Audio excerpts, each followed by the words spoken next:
I think let's jump into today. So yeah, today is the last session, as we've indicated. So let me go ahead and do the old PowerPoint thing. Let's do the slideshow, and let's go share the screen so that everybody can actually see what I'm talking about.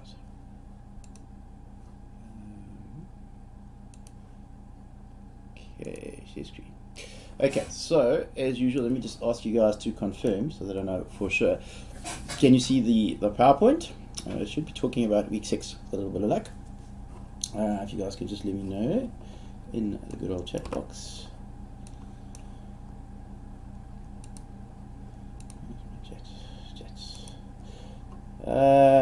Yes, well done, guys. Thanks so much. Okay, so let's jump into this. So today is week 6, so it's the final week of the program.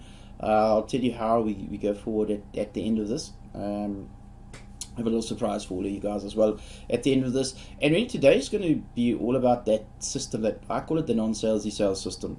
It's a system I developed for myself because I'm still like you guys. I might be more marketing orientated, but for me, in many ways, it's also a skill that I've learned over the years. Just like we learned to be accountants, and you know, accountants, we have a different disposition to other people. If we wanted to be salespeople, we'd have chosen a different profession. As it is, we're accountants. That doesn't mean we don't sell. We have to sell, but we can sell our way in a very sort of understated way that works particularly well for us in a way that our clients relate to. And that's really what I'm going to take you through today. So let's just have a quick recap as to what we've actually done up until now. So if we look at where we started in week 1, we did all of the preparation that was really necessary. So we worked out who our ideal client is, and honestly, of all the things that I teach, that's probably the most important thing. And in all of the coaching that I do with all of my private accounting and other one-on-one clients, that is the one thing when I say to them at the end of the process, what was the most important thing you learned? And they always say ideal client, and in particular picking a niche, funnily enough, which, as we've seen, because we're doing LinkedIn, is even more important than usual. So we spoke a little bit about that. We created a message for ourselves, and that message was really our positioning, how we were going to be the best in the world at whatever it is that we were going to do for the particular client or the ideal client that we identified on LinkedIn. And then we went ahead and we built a profile that represented all of that. So when those ideal clients come to our profile, they know without a shadow of a doubt that you are the accountant that they need to come to in order to solve their problems. Well, after that, we then moved off and we looked specifically at that audience. So we had a look at the basic LinkedIn offering, and then we also looked at the paid offering, which I think is very, very good. It's called Sales Navigator for a reason. The word sales should give you an indication. The way that LinkedIn has sort of put that together, that is what they're doing, is they're using all the filters that they have based on all the information they have about our ideal clients, and they're saying to us, look, if you pay us a little bit of money every month, we will give you access to this because we know who those people are, and that allows us to go into laser target who it is that we want to speak to. So once we've then done that, now we can actually go ahead and reach out to people, and that's really what we did in the next couple of weeks. So what we did is we reached out in LinkedIn so that we could start making those connections, because as we saw, it's really important to build those first level connections, because amongst other things, we get an email address. But also, when we do start to communicate with them in the LinkedIn space, because LinkedIn controls that whole LinkedIn universe, as it were, we get 100% deliverability. And that's something that is very, very powerful in today's modern world. But we also get their email address, which is also very powerful. So what we do is we then take them out of LinkedIn at our earliest opportunity. So we're going to take them out of LinkedIn in 2 ways. One is physically take them off LinkedIn, because we actually want to get them into our brick and mortar practices. And also we want to start to email them outside of LinkedIn, which we can obviously now do. So we spent a little bit of time looking at that, and we looked at the messaging sequence. In other words, so how we connect, and then once we've connected, what is the sequence and what is the process, what is the nurturing process in order to actually get them from complete strangers to actually ultimately having a one-on-one consultation with us. Then we moved up, we looked at more of the follow-up. So again, we looked at strategy there. And we looked at a number of emails. I gave you guys a whole bunch of templates that you can actually employ.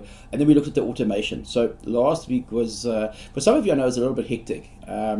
but it really shouldn't be. Automation is there to help us, and also the nice thing about automation today is that there's so many other people that can actually do it for you. So we looked at DuckSoup, which is an automation tool which I really like for LinkedIn. It allows us to do all sorts of things, and depending on how aggressive you want to be with it, you have total freedom to choose just how much automation you want to put into your LinkedIn lead generation process. Obviously, the more automation you put in, the less personal it's going to be and the less results you're going to get. But of course, because you can actually scale things and you can actually do it hands-free, that still gives you quite good results, and it also doesn't involve a lot of your time. So I want your time to be spent where I'm actually going to concentrate today, and that's actually in closing the sale. So we did that, and then we also looked at the Builderall platform, which is the platform that I use with all of my clients. It's the most incredible marketing platform, and it has virtually every tool conceivable that you can imagine you might need, and they keep adding new tools. So I think they've got 40 developers, full-time developers on that staff, and they're just developing new stuff all the time, staying up abreast with what's going on. And the nice thing about it is it all works in one platform, which means integration is easy. So even technologically challenged people, and I put myself in that category, even though I'm quote-unquote an online marketer and I need to know this stuff, it doesn't make it any less painful for me, and I hate doing it. I genuinely do. If stuff crashes, I don't know how to fix it. I'm not the technology guy, right? But now that I'm using a platform, I don't need to know how to fix it. I just send in a support ticket and somebody else fixes it. So it's like having your own support team on tap. But really what it does do is it has all of those tools. So you would have seen I pushed the funnel to you. We did the bonus session last week on the funnel, or sorry, the week before. I pushed that funnel to you, and that is based completely on the platform. Well, what's also on the platform is the email automation follow-up software. So that was another reason that I gave it to you, and we spent a lot of time looking at that last week on the platform. So that's all about automation. And then the last piece of this puzzle really is about closing the sales. So I added this in actually as a bonus for this course, because what I was finding, and not just on LinkedIn, I was just finding it with my clients generally and accountants that spoke to me, is they were saying, there's all sorts of means that we use to get leads, and in many cases they're fortuitous, right? People just sort of end up there. And I'm not talking about referrals, right? So you get a hot lead where a family member or a client refers somebody. That's an easy close. I'm not talking about that. I'm talking about a situation where somebody finds you on a website, or for example here, where we go through LinkedIn and somebody's going to start a conversation with you. When they start, they're perfect strangers, and at some point now we've warmed them up, but we need to get them to the point where we close them as clients. There was a lot of disconnect where accountants weren't really sure how to do that, because one of the biggest problems we find is that there's so many people out there that are really pulling the prices down. So I know the people that are on this particular course, none of you guys operate in that sort of lower level. All of you guys are appropriately qualified. All of you guys put in the correct amount of time into your CPD, into actually performing for the client, so that you know that your client at the end of the day is going to get a good result. And of course that doesn't come free, right? There's hours, there's time that we spend, there's overheads and stuff. And then you've got Joe Soap, who sits on the sidelines there, puts some stupid pricing on his website, and I'm seeing this all the time, because what's happening is our potential clients are doing research online, and then when they come to the likes of us that know what we're doing, they are trying to compare us to the people that don't know what they're doing because they saw some crappy little price somewhere online. And a lot of what I've shown you in this sequence that we've gone through with LinkedIn is designed firstly to eliminate those people, all right, so that we are well positioned. But secondly, I need to put you in a position to show that you're not those people, and this is one of the ways that you can actually go through the process and actually close people, regardless of whether they come to you with other objections or preconceived ideas. So you're too expensive, or you're not what I need, or I'm not sure, or I need to ask my partner, and all that sort of crap that you have to deal with. I want to give you a very structured way to actually go through a process with people that's very non-threatening. You'll enjoy it, they'll enjoy it, and actually it's very, very close to what you would do anyway. It's very consultative based, as it were. So you will find that you don't actually have to change much, and the truth is you'll probably find that you're actually doing quite a lot of this anyway. what I'm going to do for you today, I'm going to break this into, let's get to our next time. I'm going to break it into a 12-step process for you. Now, don't freak out about 12 steps, okay? It's not like cast in stone. You don't have to do step 1, 2, 3, up to 12. But there's 12 steps, and it's a very logical 12-step process. Now, as you go through that process, all I'm trying to do for you is I'm trying to show you what a structure would be, and I'm doing this at a very strategic level, okay? So I'm going to actually do this by means of a script or a template that I created for you, which you guys are going to love, and I'm going to give that to you, and you're going to have to just customize it for your particular business. And I'm going to show you, like I normally do, an example as we go through it. And it's really simple. You know, you're just going to go through that process with people, the 12 steps. And if you miss some steps, don't freak out. So what? Okay, it doesn't matter. The 12 steps is what I found to be ideal, and it works. So what happened with this, I'll just sort of give you a little bit of background. I've got a friend who's a real tiger when it comes to sales. He's really good, okay? But he's one of those bulldogs you and I don't want to get involved with, because like he'll sell the crap out of you. He doesn't leave you until the sale is actually done. And I actually had a period of about 6 months or so where the two of us did a lot of work together, and I would go with him to sales meetings. So our modus operandi was we'd go to networking events, we'd sign up a whole bunch of people, we'd get them to come to Wimpy. It was always on a Saturday morning, and we'd book people on the hour. Okay, so we'd do all these hourly sales calls, and we could do anything from 5 to 10 on a Saturday. And he would do most of the talking, and I would sort of sit there, and every now and again I would chirp something, and apparently my chirps were very good, and they came at the appropriate time, but he was really driving the process. And I tell you what, I sat there at times, and there were moments, I kid you not, I wanted the earth to swallow me whole. And it was like, how can you ask that question? And you know what? The people answered the question, and like I was, what just happened? So they were asking, he asked like personal questions, he was asking like money questions, he was asking all sorts of things, and I was like, what on earth, how do you even have the balls to ask that question, firstly, and then secondly, they just answered it like it was nothing.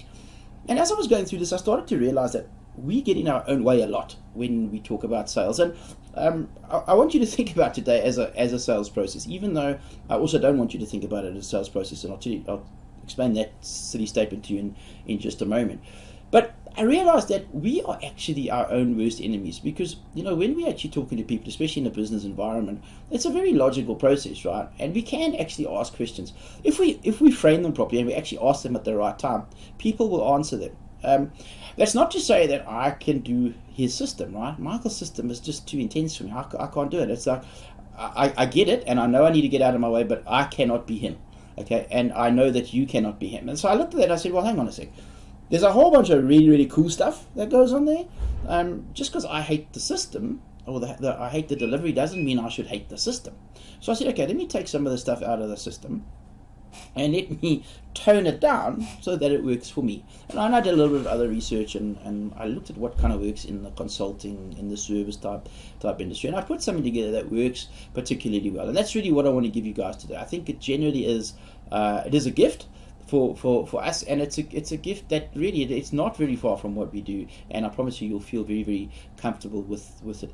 So point 3 there, what you'll see also is it's designed to get them to speak. So you are really just directing some traffic as we go through this process. You're not really the person that is going to be doing a lot of the talking. You talk a little bit at the end, and that's only because at that point you'll have come up with a solution or a semblance of a solution, and you can start proposing a solution, and that's where you need to do some work in order to get the close. But up until that point, they are doing all of the talking. In other words, all of the work. You're just going to ask a few questions, and I'll talk you through that in a minute. Now, when I said to you just now, I'm on point 4 now. When I said to you, this is a sales system, but I don't want you to think of it as a sales system. Let's be very clear. At the end of this, the goal is to sign up a client. Okay, so I want you to understand that there's no dilly-dallying. I'm not trying to get away from that. At the end of this, that is the goal. And it may not come in this very meeting. It may take you 1 or 2 subsequent meetings, but this is going to be the meeting that definitely takes them to the point where they have agreed to chat to you. And so in fact, if there's a second meeting, it's probably just because you've had to go away and prepare a quote or an engagement letter or something, and then you're coming back, and that's the meeting where they sign. But this is the meeting where they make the decision, okay, if that makes any sense to you. So I want you to know that that's the outcome. However, what I have found personally in this situation is that when I go into the meeting, I forget about that. In other words, I don't worry about what the end result is going to be. So I know what I want it to be. but it's not something that is driving me. And because I'm actually able to do that and detach, what that enables me to do, and this is very important, okay, if this might actually be the most important point of everything that I tell you today. If you get nothing else and you get this piece, okay, this makes all the difference.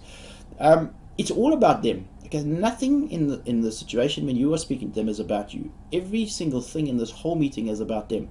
And so you will see that a lot of it is based around us being empathetic and actually extracting information from them. And in that extraction of information, we need to be genuinely interested. Okay, so it's not a case of we go and we say, oh, okay, so the mindset is not, I need to go get information so that I can sell the crap out of them. No, that's not the deal here. The deal here is I'm talking to somebody, I'm genuinely interested in their business. Let me go ahead and see what it is that they have to offer, what their issues are, and then I'm going to see if I can help them, and then if I can, I'm going to give them the best possible solution, and then they will make a decision, and if they decide yes, it's great. If they decide no, no problem. Okay, that's the mindset that I want you to have, because the minute you have that mindset, what will happen is that you will focus particularly on your clients. That's exactly what you're going to do. And trust me, when you are talking to somebody and you are focused on them, and they know that that hour or whatever that time is that you've set aside for them, where you're not looking at your phone, you're not taking calls and none of that crap, and you are listening to them intently and you are reacting to what they say. Okay, and you're going to see that in a minute as I take you through this process. Man, they are so zoned into you, are building rapport like nobody's business. You know, when you get to the end, at the end of this process, and you make them the offer is based on exactly what it is that they need, because they've done 80% of the talking. That's all you're doing, is you're taking that information and you're giving it back to them. So you're not selling, they're buying, if that makes any sense. And as I say, you'll see how you go through that. So just be detached from the outcome, but listen. Okay, focus on them, and in the moment that you are with them for however long that is, just make them the center of your whole universe. Don't think of anybody else. Don't think of other clients. Don't think of anything else. Just think about them and give them 110% of your focus, and I promise you it will pay off in spades. Okay, and as you're going to see, as I go through this, as I have created a little script for you that you're going to be able to use. Just go with the flow, right? So there's 12 points. Guess what? It never goes 100% according to plan. Okay, that's just how these things are. And it can't, right? Because everybody's different. Everybody's circumstances are different. The sales conversation is different. Okay, that's why I'm going to teach you a very high-level strategy, even though I'm giving you a script and I'm giving you a structure and I'm going to give you some examples. That's just to help you to create your own. But the reality is, you are going to have to adapt to the flow, like anything. And we're really good at that, by the way, as accountants. We know exactly how to go ahead and to do all that stuff. So that's all you're going to do, is you're just going to react to what is happening in front of you. And because of point 4, where you are listening intently and you are detached from the outcome and you are laser focused on what they're saying, you are going to react with very, very logical questions and sequences. Okay, so hopefully that gives you a little bit of a background as to where we're going with this. And you may think what I just said is not important, but it actually is. Okay, I want you to really think about what I just said in terms of the preamble, and then you're going to find that this works particularly well. Well, actually, what I need to do here now is actually get you to let's just give you the slideshow over here. Oh dear, hang on a sec. I need to cancel this and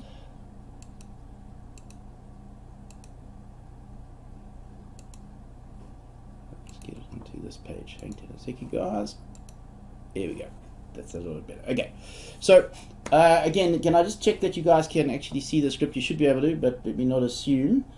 It's kind of important that you see this before I go and ramble on and tell you how it works. Just let me know if you guys can see. It's called Sales Call Script. If you guys can see that. I'm not seeing any responses yet. Oh, Willie says no. Okay, let's do the stop share and let's do the reshare. Try that again. See, always good to check. Let's check again. How about now? Can you guys see now? Where's my chat going? Yeah. All right. Cool. Thank you. Well done, guys. Thanks so much for letting me know that. Okay. So let me run into this. I'm obviously going to give this to you. So you can go ahead and you can actually panel beat this to make it very specific to you. But let me take you through the 12 steps. Now, what I normally do with this, by the way, is I normally frame this differently. So obviously I don't call it a sales call script. I'm saying sales call script because this is for you, and I want you to know what it is. But I'll often call it a discovery call, for example. And as you'll see, that's exactly what it is. And the reason I call it that is because I am discovering all about their business, and based on that, I'm going to be able to make a diagnosis, if you like, and then I'm actually going to be able to propose a solution. And that's obviously what I want you to do. So it could be a discovery call, it could be a strategy call. You can call it whatever you want. And believe it or not, even though, quote unquote, this is a sales call, this is probably one of the most important hours that anybody will ever spend with you. And I know this because I get this comment often, and I ask for it at the end often. What did you think about it? And people will say to me, this is the best hour that I've ever spent. And the reason for that is that you will see as you go through and you ask these questions, you actually force people to actually take a bit of time out. So in the same way that you are focused on them for an hour, let's say, this generally takes about an hour, I find, they have to be focused on you. And in fact, they have to be focused on themselves as well, because you're going to ask them questions that they haven't been asked in forever, or they haven't really sat down and thought about it. And you'll see it if you speak to them face to face. And if you do it on the phone, that's also fine. And by the way, this is fantastic for the phone, this particular system. Phone, Skype, Zoom, whatever. Particularly if they don't see your face. Sometimes that's actually better, believe it or not. And what you'd want to do as you're going through this is to make notes. So you'll see this page not so much, but all of the other pages, there's actually places for you to make notes as you go through this whole process with them. And the idea with that is that at the end and later on when you have to actually go back to determine what it is you need to give them, you'll actually have all of the notes that you've taken, and you'll know exactly what it is that you have to do. So this is the big picture. If you do, as I say, position it as a strategy call and you go through it, it's a strategy for them because it forces them to work on their business. And because of that, because you are leading the process, this is what makes it so great for them, is that you're taking them down a very structured path. You're forcing them to actually dig deep into their business. And by the time they get to the end, they've had a major aha moment. And that's why this process is so strong as well.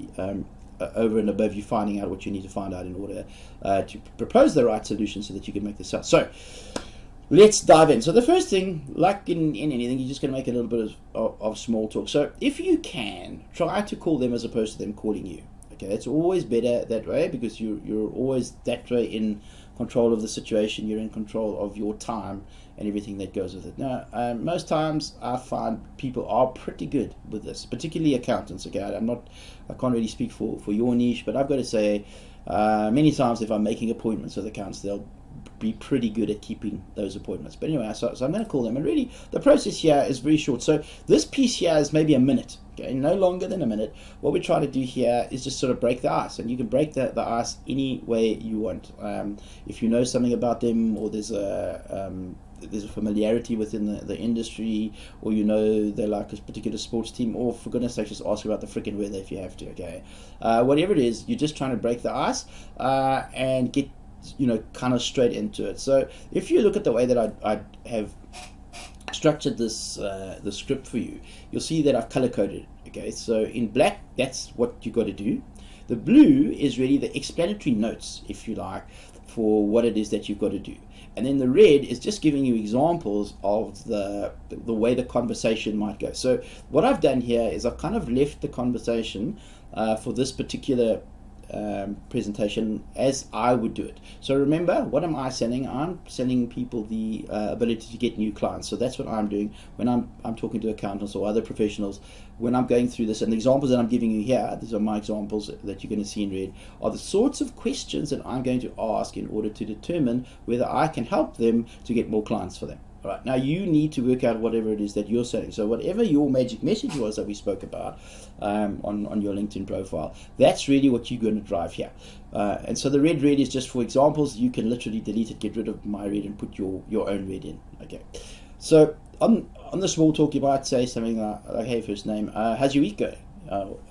If they call you, you could say, "Where are you calling from today?" And sometimes you may not know, even though you call them, right? because you just got a phone number or a Skype. For me particularly, I speak to people all over the world, so I often don't know where they are. Then you might say something now, because you're wanting to really get the process to move, so you'll say something like, all right, well then can we dive right in and get started with the call if you want. So it's really break the ice, talk about their cat, talk about whatever the heck it is you need to talk about. A minute, okay? Don't get sucked in here, don't go down the garden path. The goal of this here is not to build that much rapport that it takes time away, okay? There's a lot of very key things you've got to do. So get into it, let them say yes, and then just get into it, right? But you're kind of asking permission. Okay, so can we dive right in and get started with the call right now? How'd you like that? Or whatever the case is. So they'll say yes, and now your small talk's done, okay? Block number 1, tick. Now the second thing is, and this is really important, okay? This is all about positioning for you. What you want to do is you want to state the agenda and you want to take the lead. So the reason you want to state the agenda is because you need to be able to actually drive the process here and the sequence of events, because as you'll see, the sequence is not random, okay? The sequence is set up in a very specific way in order to take them through a journey step by step that allows you to, it's kind of like an onion, so you're peeling away the layers of the onion and you're actually getting to the final result, which is basically what it is that they want, and then you're going to design a solution for that. So it's very, very important that you have the ability to take them through that agenda, and you must take the lead. And really, taking the lead means you kind of playing the alpha role here.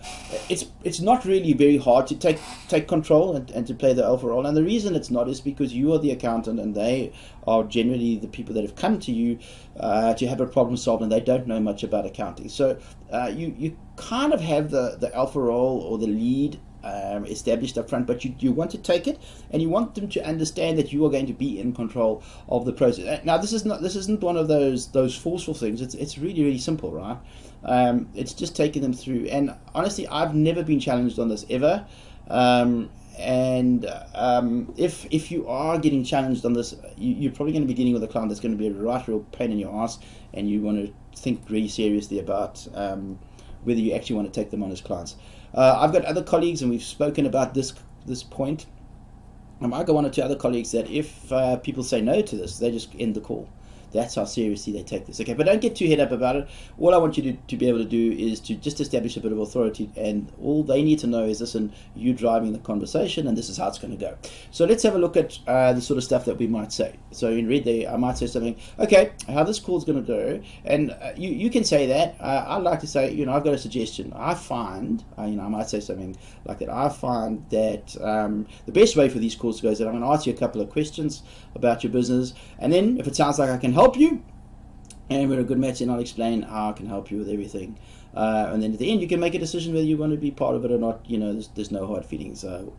Is that okay? Literally, who's going to say no to that? Right? You've got to be a complete moron to say no to that and to get confrontational. But at least what you've done is you've said to them, listen, here's the process. There's no strings attached. Don't worry about it. We're going to go through it. I'm going to ask you some questions at the end. If it works, good. If it doesn't, no problem. But I've got a process that works. Let's go through it. And everybody will say, yeah, that's fine. Let's go. Okay.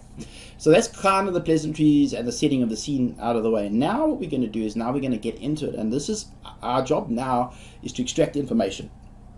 Okay, now I always like to, it's kind of like a shot across the bow. It's like I throw the stone into the river or into the pond, and I just want to see what's going to happen. Okay, and I just ask them a question to see why they're here. So sometimes you actually get very lucky. When you ask this question, you pretty much get all the information that you need, and you don't actually have to go ahead and ask all of the other questions and all of the other structure.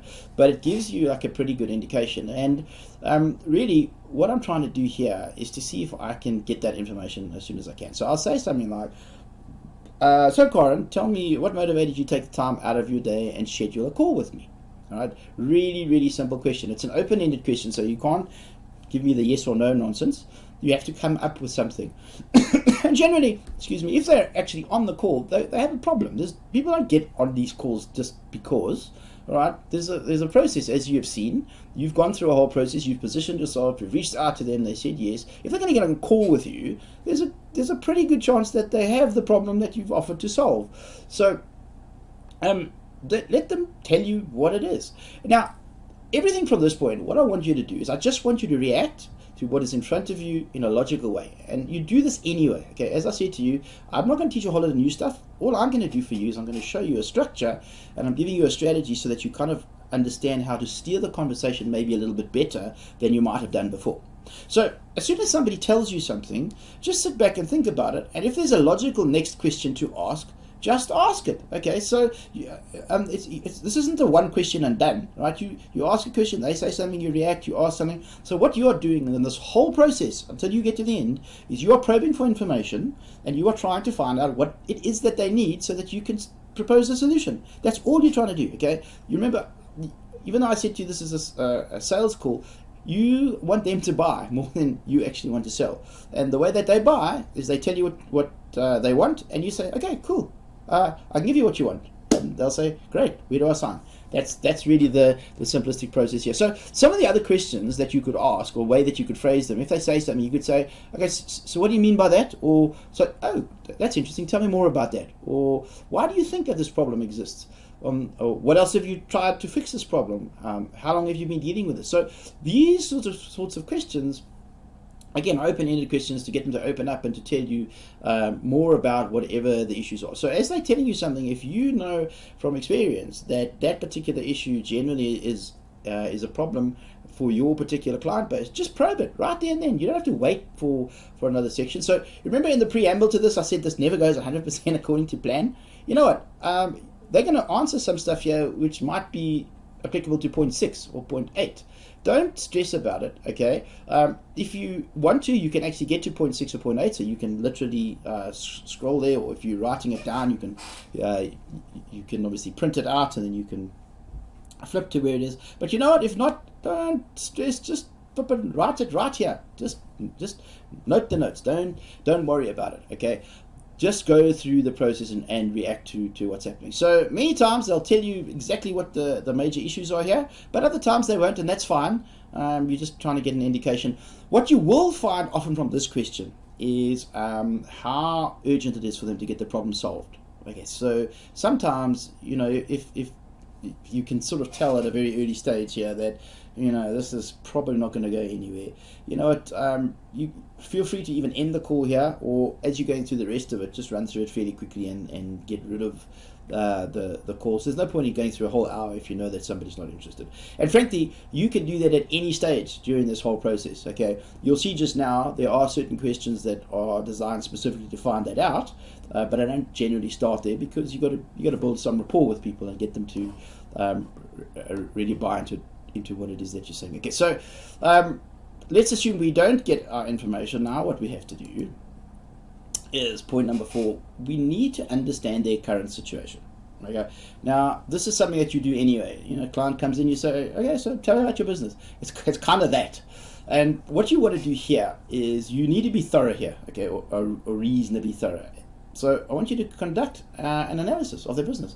So remember when we spoke about in the very first webinar, when we spoke about the CSI and being the crime scene investigator, and I said when you are finding out about your ideal client, the whole time you must play that role of investigator. Same sort of concept here. That's what you're doing here. Okay? You are investigating him. You could almost think of yourself as another good analogy is a doctor. So think of yourself as a doctor or a surgeon.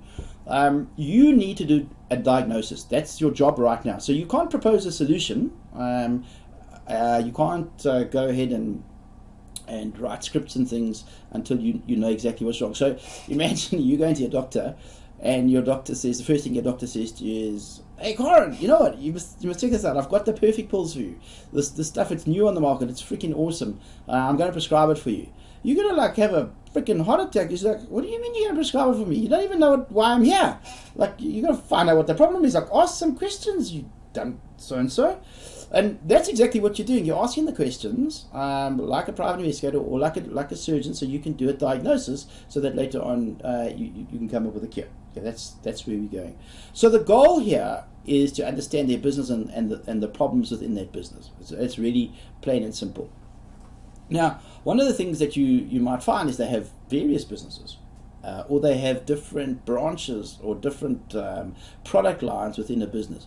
You're going to have to be a little bit judicious here, depending on how much time you've got, and make sure that you probe the right thing. So, like in my case, for example, if I'm talking to somebody and they've got a number of businesses, I don't want to assume that I know which business they need help with. So if I latch onto the wrong business that they don't really care about, I'm going to lose them. I'm going to waste all my time. So make sure that you find out what the big issues are that they're really concerned about. So if they've got two businesses and one is great and they don't have to touch it, but the other one is failing a little bit and they need some serious help, or like, there's just no compliance and you've got to go sort it out, whatever it is that they're talking to you about, make sure that you identify that up front and probe that one and not the one that's fine. Okay, you can ask a couple of questions on the one that's fine, but make sure that you are asking questions about things that are important to them.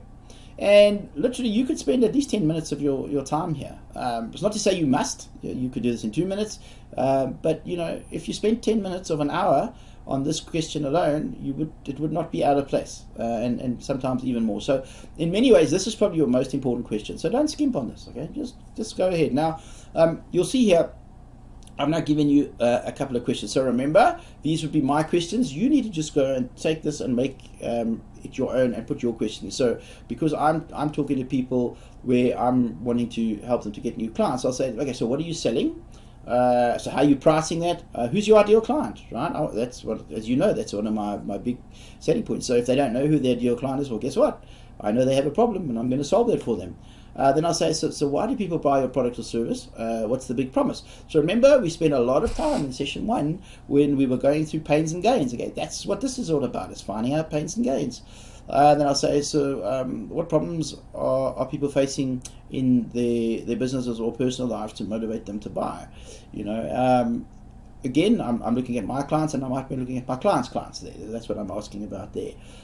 So I said something like, so what's the sales process from stranger to a paying client? So I need to know what process they currently go through in order to get a new client. So I'm just asking questions, right?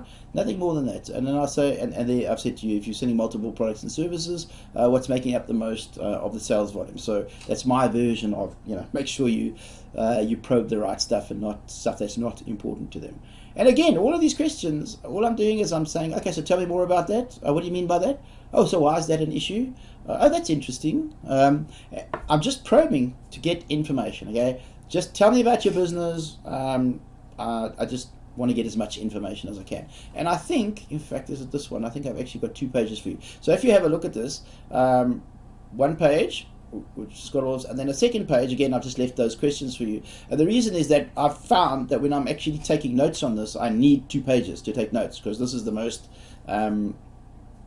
data-rich part of my script. So the script I will give you, will, like all the other PDFs, you'll actually be able to fill stuff in here, right?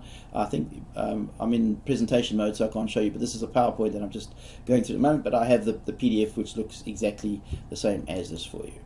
Now once we've done that, now what we want to do is I like to call it gather data and cause some pain. Now whether you like this or not, okay, we only sell on emotion. So this is our attempt now to drum up some emotion.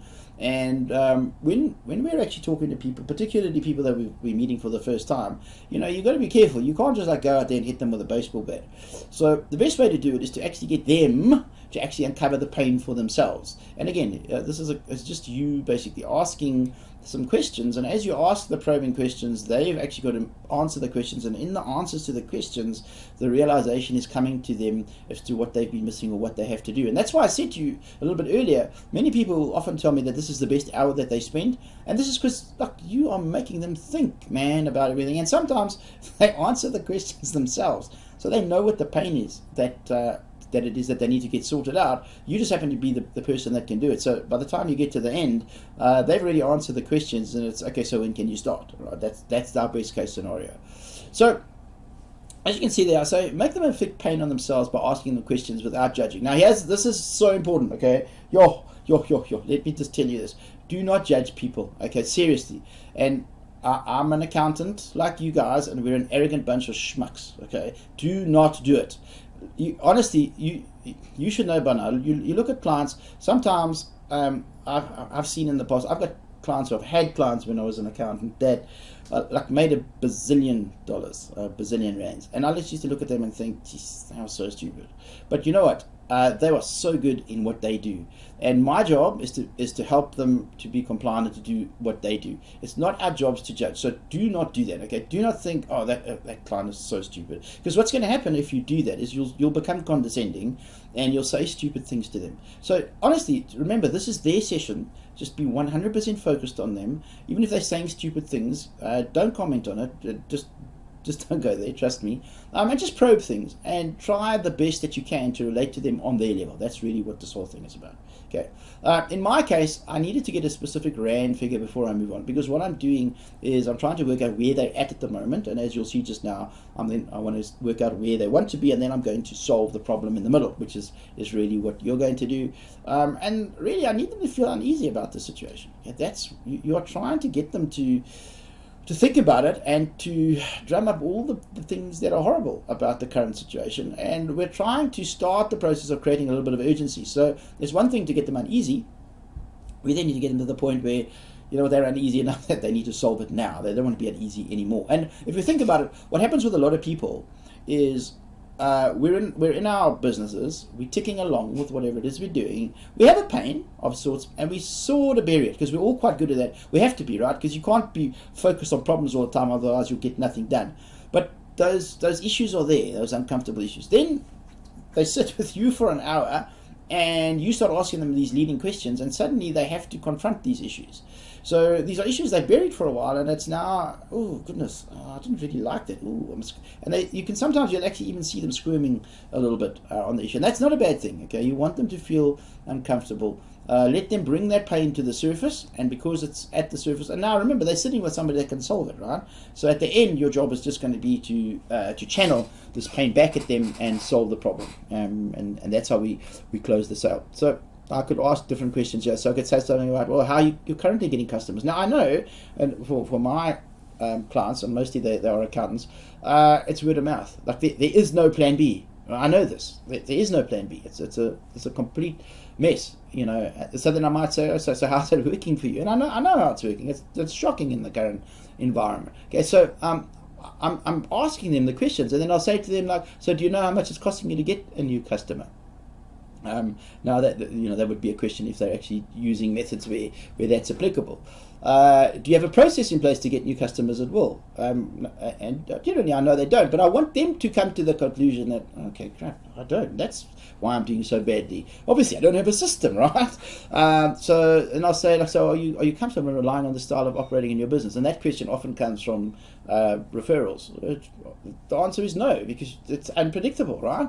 And then the $1 million question. So remember early on when I told you about when I went out with Mike and he'd ask these questions and like I would cringe. Well, this is one of those cringe questions, but when you ask it at the right time, people don't cringe. So I'll just say, so how much money are you making per month with this business right now?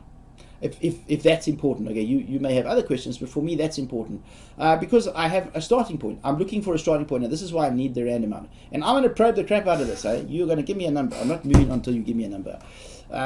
And oftentimes, again, they will just give you a number, or sometimes you got to help them because they'll say, well, you know what, it's a little bit up and down, and then I'll say, okay, so on average, like if you had to do it over a year, what would your monthly turnover be, or your monthly profit, or whatever? And I'll just probe until I'll ask little questions to get them to the point where I have a number, because I have to have a number, right? And the reason I need to have a number in my game is because my promise is that I'm going to get you more clients. So I need to know where you're at, and later on, as you're going to see, I'm going to ask you where you want to be, and based on how many clients you've got at the moment, there's going to be a value to that client, and then I'm going to have to know how many clients I need to get you to where you want to be. So I need this information. That's all I'm doing, is I'm finding the information so that when I reflect the solution back to you, I give you a solution that works for you based on whatever it is that you're telling me. So really, that's what we're doing here. I'm just gathering data, but I'm causing you to create your own pain. And in that process,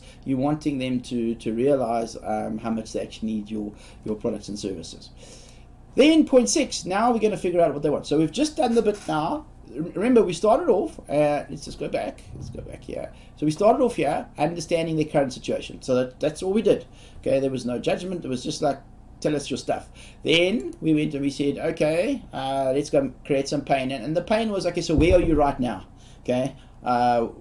So 4 and 5 is really where you're right now in your business. 4 is the facts. 5 is now we're starting to poke the bear a little bit, and we're starting to hone in on some of those issues that we picked up in point 4, and we know that are painful. And we're starting to ask you, so why? And now that we know where you're at, now we're going to say, okay, so we know where you're at. Where do you want to go? That's point 6. Figure out what it is that they want. So we're going to get them to think of this into the future and tell us what they want. So you can talk any way you like about it. You can say, so what's the dream, or what's the goal? So, what is it that you desire? Where do you want to take your business? That's really what we're trying to do, is we're now trying to get them to look forward into the future. And as you'll see, what I like to do is I like to look at a relatively short term. So what I tend to find in my space is that a lot of my clients will stay with me in the coaching program for between 6 and 12 months. Okay, that just tends to be the number because of how the thing unfolds. So when I'm talking to them, I'm going to set that as a time frame, because it's kind of subliminal, but they're going to kind of know sort of intuitively that that's how long it's going to take. So what I would say to them is, as you can see down here, I'd say something like, okay, John, when you grow your business in the next 12 months, or I might say in the next 6 to 12 months, okay? And really what I'm trying to do there is just get them to, again, see into the process of how long it's going to take, because that's going to be important information later on when I actually propose the solution. So just at the top here, let's go back to the blue before we get into the red again. So we need a unit of measurement, because it makes things measurable. So it makes things measurable for them. Remember, we spoke about metrics and timelines a lot, okay? It's coming back to this. In order for me to put some sort of proposal on the table, if I can bring it back to money terms and you can make a decision that you're going to get a positive ROI, it's a no-brainer decision for me. So again, very important to get money. And so remember, the one here before, we had to get, we said we must get the RAND number of where they're at the moment, and then we're gonna get another RAND number of where they want to be, so that I can pick up that piece in the middle. So now, with these 2 data points, now we can accurately measure and determine the distance between the 2 points. So you'll actually hear, if you ever read any sales literature, or you study sales, or you hear sales people talking, they'll talk about stretching the gap. And that's what stretching the gap means. It's the gap between where they are and where they want to be. So that's our job, is to make that gap as painful as possible, and to show them that we are the people that are in the middle of that gap. So you employ us as your accountant, guess what? We will close that gap for you, and you won't have any more of these problems that you're talking about. Okay, that's what that's all about. And again, you want to find out the motivation for someone to achieve a particular goal. So this is all again about the emotional drivers. We spoke a lot about that in the first session. Okay, as you can see, all of these things tie together. It's not something that we keep doing over and over, and that's why all that stuff is so vital. And when I say to you that the most important thing I teach people is how to identify your ideal client, all of this stuff comes into that, all right? And this, by the way, is a method for you to find information. So when you're doing these quote-unquote sales calls, what's actually happening as well is you're learning about your clients. So even if you get to the end and they don't take you on as an accountant, guess what? You just learned a whole lot about your target market. So really, really good way to go about it. So let's go through some of the questions we might ask. So we've touched on this. Let's do it again. Okay, John, where do you want to grow your business to in the next 12 months? And again, I want an answer for this, because I need the number. Give me the number so that I can stretch the gap, and I know how to fill the gap. Now, the reason I want a number is that when I fill the gap, if in that gap I can give you a metric and a timeline, you can do an ROI calculation. Okay, we spoke a lot about that concept in the first webinar. If you go back and you watch that, this will make a lot more sense. And then when he tells me that, I'll just ask him the question. Okay, so what's your motivation for getting there? Okay, I want to see how serious they are about it. Because again, if this is like a maybe thing, this is going to be a hard sell, right? If it's like, hey, I absolutely have to get this done, and if I don't get it done, my business is closing. Oh, guess what? I got a whole bunch of urgency. I've got a really, really good chance, if I come up with the right solution for this person, that they're going to say yes. And then here's a nice one. I'd say, how things be different for you if you got your business to wherever they want it here. And again, here what we're doing is we're trying to assess both business and personal. And if you don't get personal, then I would just say something like, so would getting to X have an impact on other areas of your life? Or how would this affect your personal circumstances? I want to know what's going on, right? In my world, and it's probably the same in yours because we both deal with entrepreneurs. In my world, like accountants work damn hard, right? They don't have time for stuff. So if they could get a little bit of extra income, they could free up some time, and life would be a lot easier for them at home, for example. So those sorts of things actually matter, because when you start to present your final proposal, you're going to talk back to them. You're simply going to reflect back to them the things that they told you. And if you know what the hot buttons are, well, what more do you want? They've told you the hot buttons. When you present it back, you just press those same hot buttons, and you go and solve the problem. And that's what this is all about. It's figuring out where they want to go. Okay, so that's point 6. So now point 7, right, I call releasing control and self-admission. So this is now really where we need to get them out of their comfort zone. Now for you guys, this may not be that important, but it might, depending on the process that you're selling. So in my world, this is much more important, because people don't need my service, as in if they don't have it, there's going to be a problem at the end of the month. As accountants, they generally need your service, right? Legislation is your friend. I don't have legislation in my corner, but you certainly do. But not all of you are selling stuff that is legislation based. Some of you are going to sell other products and services, and then this becomes more important. And so I'll say here, as you can see, I say it's important that the prospect tells us why they can't do this on their own, because everybody's in a comfort zone, right? So if I'm not going to get you out of your comfort zone because you think you can do it by yourself, then I'm not going to be winning in this process with you. So I'm looking for couple of things, one of 3 things, all right? I call them the magic statements, and work out what they're going to be, what it will be in your industry. So they're going to either tell me that they don't have the ability to do it on their own, and that's probably going to be the majority of yours. Okay, well, why don't you do this yourself, or why doesn't your internal bookkeeper do this? And the answer is, well, because I don't know how. It might be because I don't have the time, or my time is better spent elsewhere. Whatever it is, doesn't matter. This is the one thing: they can't do it themselves. Inability. The other is they want to do it faster. Okay, so I can do it, but there's no point. I'd rather just pay you to do it. Okay, that's what that is. I just want to do it faster. And then the last one is they want you to follow a proven system and have the guidance by somebody who's actually done it. So if you guys are not doing the traditional commodity stuff that everybody else does in compliance, and you're actually doing other things for your clients and you're helping them to grow, then this becomes important. So the reason a lot of you guys are on this course today, because a lot of you came from an original webinar that we did, and in that original webinar, if you think back, I think it was probably a couple of hours or so, I taught you the whole system. I didn't hold anything back. I told you everything that you had to do, right? But it's one thing knowing what to do, it's another thing working out how to do it.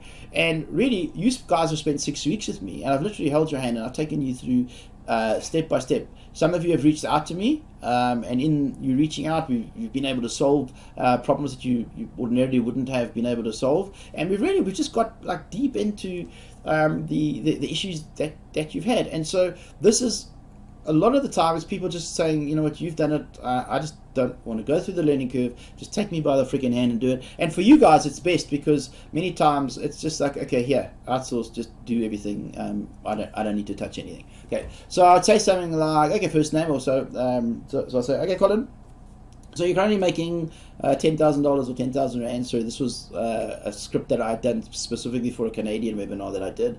And you want to get to 50. So remember, that was what we've just discovered in 5 and 6. So tell me, what's stopping you from achieving that on your own? Okay, now they must tell me. And it is important that I get kind of one of these answers, because if they're going to do it on their own, it's like, okay, so why are you talking to me, kind of thing. Then once I've done that, the next thing is, now I need to get some commitment. Okay, because I need to get them to actually do it, and not just pay me lip service. Because if I don't actually get them to make that commitment, to get them to the point where they will actually go ahead and do it, because they're in a comfort zone, in other words, I need to move them out of the comfort zone, then again, it's going to be a very, very difficult scenario for me. So you can see here, we need logic and we need emotion. Okay, I go back to that first week that I spoke to you about when we did the pains and gains. So important. All right, we need emotion, okay, to move the needle, and then we need logic to back it up. So that's what we're trying to do here, and we need the feelings. So we take those feelings and then we wrap it around what we call the neutral pathway in the prospect's brain. And that really is, as we've said, people buy an emotion and they justify logic. So here's some of the questions we might ask. So in my case, I would have said, okay, so John, so you're currently making 10,000 a month. Why not just stay where you are? Tell me. Okay, and it's not having, and is not having this affecting any other areas of your life. Again, so I'm just probing. I'm trying to find the pain points. And guess what? By now, I actually already know the pain points because they told them to me in the bits above. Then I'll say something like, okay, so when are you wanting to fix this? Okay, great question. When are you wanting to fix this? Because this will tell you. Is it a now thing? Is it a future thing? Is it a maybe thing? Is it actually a never thing? You wanting them to say yesterday, like, okay, that's the answer you want, yesterday. Or you might say something like, okay, I know that you're wanting to fix this now, but how committed are you to making this happen? And for me, particularly, it might not be so important for you, this question. In my world, because I'm working with people, there's a lot of commitment that they have to make in terms of time to invest in themselves. And I've got to ask the question, like, are you going to be prepared to do that? Because if you don't, what's going to happen is you're going to spend lots of time and money and you're not going to get the result at the end. If you do that, however, I'm going to change your life. And we both know that.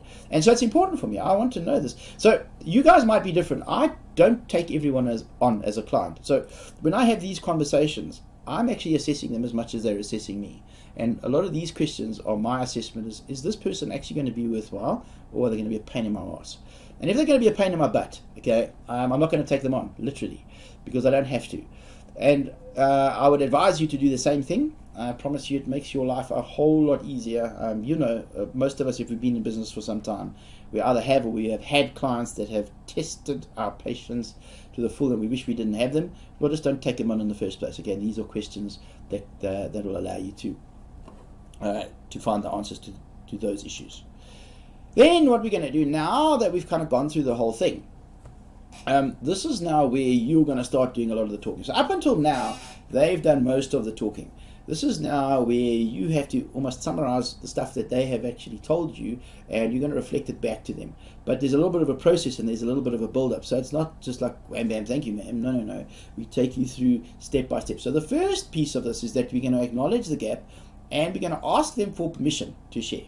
Okay, so I like to get permission before you go and rant about yourself, because remember, this conversation was not really all about them. Particularly if you actually structured it as a strategy call or a discovery call or something like that. So I might say something like this. I say, okay, John, I can definitely help you with that. Okay, I think you're a good fit for what I do. Would you like me to tell you more about that? Okay, and like you'll see this thing in green, man, this is the most powerful weapon you will ever have. And this is great when you're actually not face-to-face with somebody. When you're face-to-face, it's a little bit more tricky, but actually more effective. But if you're on the line, just shut up. Seriously. This is one of those instances where you've asked the question, and this might be one of those where you think, oh, the earth's going to swallow me up. Remember that, like I told you with Mike? That's fine. Let the earth swallow you, but just don't blink. Just be quiet.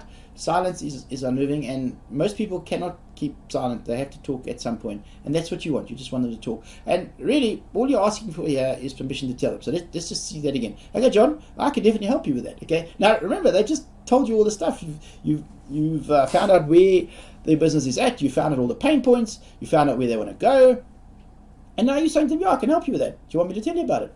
It's the most logical thing in the world, right? But get them to say yes, because then what's happened is they have given you permission, and then you can say whatever it is that you need to say.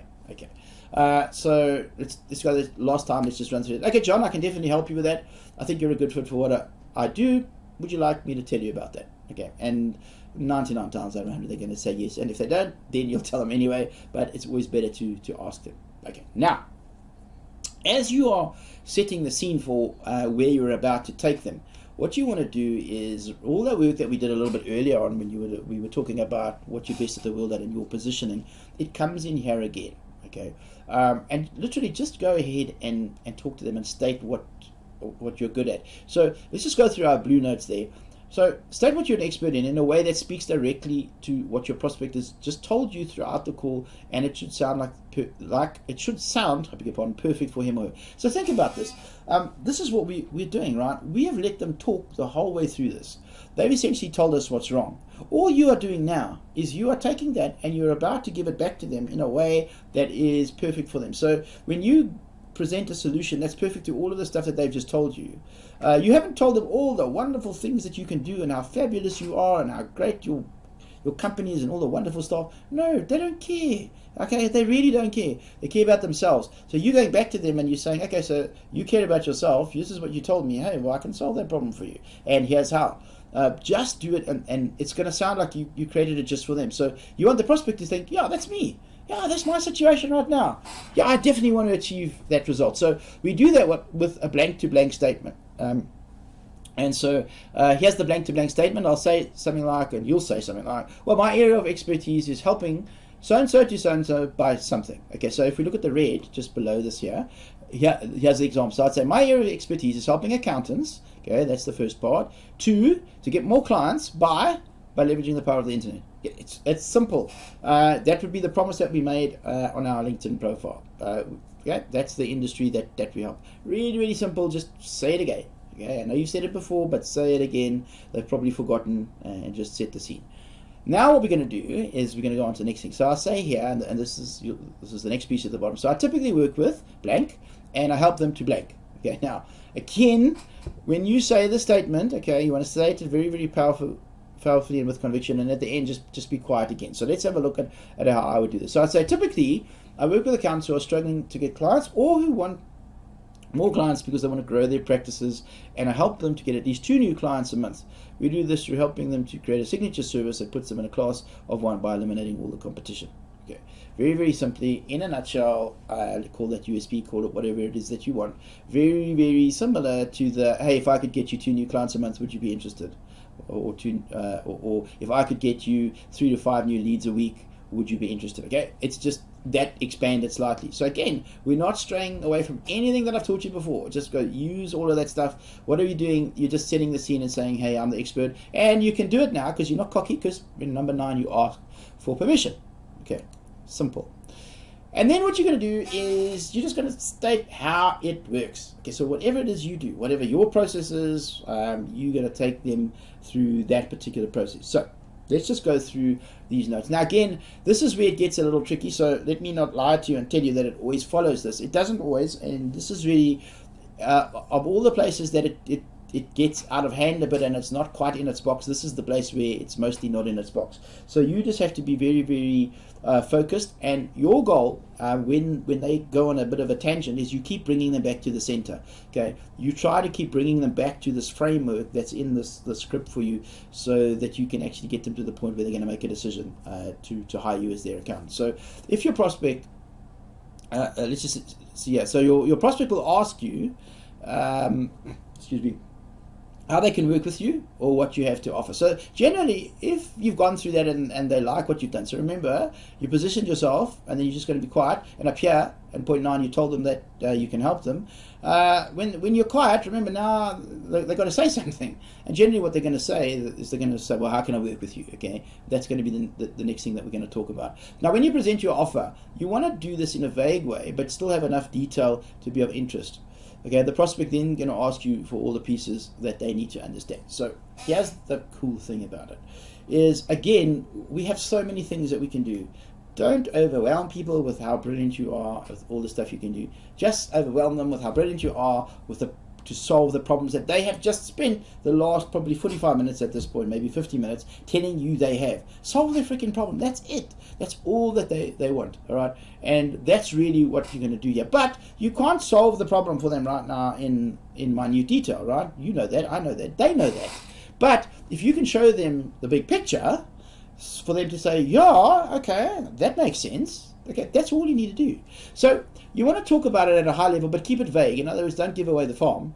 In your case, it doesn't matter because you're going to be doing stuff, so it's probably not that important. But again, you want to keep this short. You want them wanting more in order to sign up with you. So don't talk about the processes or the features. Okay, just tell them the high level stuff. Again, Your description of how your thing works should be no more than 2 minutes, and you don't have to talk about price right now, even though they're going to ask you about price, because chances are you won't know about price. Certainly, even if you do know about price, don't talk about it. You're going to talk about that just now when you make an offer, and you'll see why. You may have to go away and come up with something. So for you guys, depending on the offer that you are submitting, you can't give them a price because you're not 100% sure. You might have a bit more work to do. You have to go away. You've got to do some calculations. You're going to come back with a quote or an engagement letter or whatever it is. So you might need to come back and just don't talk about price. And if they ask you about price, tell them you're still finding out the information. You'll put something together that makes sense, whatever the case is. But try not to talk about price at this point, okay? Then they're going to keep asking, okay, until they've got the full picture of what they need. So what this means is, as they're going through this process, they're going to be asking you questions, right? So once you've told them how fabulous you are and everything, they'll keep asking questions, and they're only going to ask the questions that they want answered in order to make a decision. So let them ask questions. This is the best time for them to be asking questions. As they're asking the questions and you're answering the questions, what's happening is you're killing the objections. So they're getting their objections dealt with at the end of the day. That's all that we're trying to do over there. And as you answer the questions, be careful not to divert the conversation. Okay, we're so bad at this, all of us. Okay, just answer the specific question that they've asked, and then remember the good old shut up. Okay, silence is golden. So it's very tempting, guys. I know this because I do it as well, even now. Okay, where you want to go on a little bit of a tangent and tell them other things. Don't. Okay, just stick to the knitting. This is very, very specific. Let them ask their questions, answer the questions. Remember, we've gone through the whole process. We know what their issues are. We know where they're at. We know where they want to go. In your mind already, you probably know how to solve this problem. Just answer their questions so that you can get to the point where you solve the problem ASAP. That's what you're trying to do here. Okay, so here's what's happened, right? We've got them to design the offer themselves through their questioning. So that's really what's happening. As they answer these questions, that's how you create your offer. You make sure that you don't ever talk about the price until the prospect is done with all their questions. Okay, so it's not that you're not going to talk about price. It's just, it's better for them to have the value established, because the minute they've got all their questions answered, many times, first thing that'll happen is price will become irrelevant. That's the first thing. Okay. The second thing that might happen once they've got all their questions answered is that now the objections are out of the way. So even if things were an issue before, now they're not an issue before, and they can actually get to the point where they can actually make a decision, which is really what we want them to do. And then eventually, when your prospect has asked all of the questions, okay, that they've got regarding the offer, then they're going to ask the price question. Okay, now this is kind of a precursor. I need to show you the next section, which will make a little bit more sense. So all of this is going on while you do the next thing. So the next thing here, you can see I say, when you present your offer in vague detail, but you're still going to do it in enough detail to be of interest, all of this will come out. Okay, and this is where you're answering this. So let's have a look at how I would do that. So this is part of the same point, right? Still part of point 11 over here. And you can see here that your prospects are going to ask you how they can work with you, all right? Or what you have to offer, and obviously this is when you're going to go into this whole process. And then when you present your offer again, I'm saying this again and again, in vague detail, okay, but still in enough detail to be of interest. So here's kind of typically how I would do it for my signature solution. So I say something like, so I help you to create your own signature service, as you saw on the webinar. So this particular script came after a webinar, but it doesn't have to. It can come after opting in, say, to your lead magnet that we created in last, was it 2 weeks ago, where we did that little funnel. There are lots of different ways to do it, but this just came on a webinar for me. So help you to create your own signature service, as you saw on the webinar. This works so well because it helps you to visually show your clients a clear path of exactly what you'll do for them. So we do this in 3 steps. So the first step, which is your foundation, is the most important step. Okay, so we're going to help you to get clear on who your ideal client is, so that you know exactly what to sell them and where to find them. Then what we're going to do is we're going to design your signature service to visually show your clients what you offer, and then how to pull it all together so that your ideal clients know that they want to work with you as soon as they see it. Then we're going to design your value ladder so that you can increase the lifetime value of your clients, and this forms the basis of your sales funnel, which is how you automate the process of getting new clients. We then design the best sales funnel for your business. And lastly, I'm going to show you how to outsource the technical aspects. First, how you're going to get your sales funnel up online, and then how to drive traffic to it. And I'm also going to help you to run the consultation so that you get the best chance of converting your prospects into paying clients. And we do this all by having weekly sessions together. And I'm going to teach you what you need to know. I'm going to give you one-page visual blueprints for everything. And I'll be there for you every step of the way to make sure that you never get stuck and that you keep moving forward. Okay, so what I've done is I've just given you a quick two-minute overview really of my system and what it's going to be like to work with me. So you've got an idea, but you don't know exactly what it is. Now, in this case, a webinar is actually a very, very effective means, by the way, to sell, because what happens in a webinar is people get an opportunity to see who you are. So by the end of the webinar, when they're making a decision, firstly, they know a little bit about you, so they've made a decision about you, but they've also got a fairly good idea of how you can help them. So generally, a webinar is a fantastic precursor to this. I have a very good close rate on this, about 70 to 80% when people have gone through a webinar running through this particular script. So it's really, really powerful. If I haven't taken through a webinar, it's a bit less. It's probably around about 50%. You guys should technically have better results than me, because remember, they need you. Literally need you because of legislation. Me, they don't absolutely need. I'm a nice to have, but for the right client, particularly good. So now we get to the last piece, right? Now what we're going to do is we're going to state the offer. Now, you may or may not be able to do this piece right now. So if you can't do it now, fine. Okay, take the same concept and do it when you can do it. So your situation might be quite possibly that, okay, look, I've got this idea. You've given them the answer in broad strokes, and you say to them, this is kind of what I can do for you. What I need to do is let me go away, let me do some numbers, and then I'll come back to you, and I can present it to you. Now, if in your head you kind of know what it is and you can come up with a price, awesome, use this, okay? If you can't, use it when you can. So what we're doing here is we're going to state the offer with incentive-based pricing.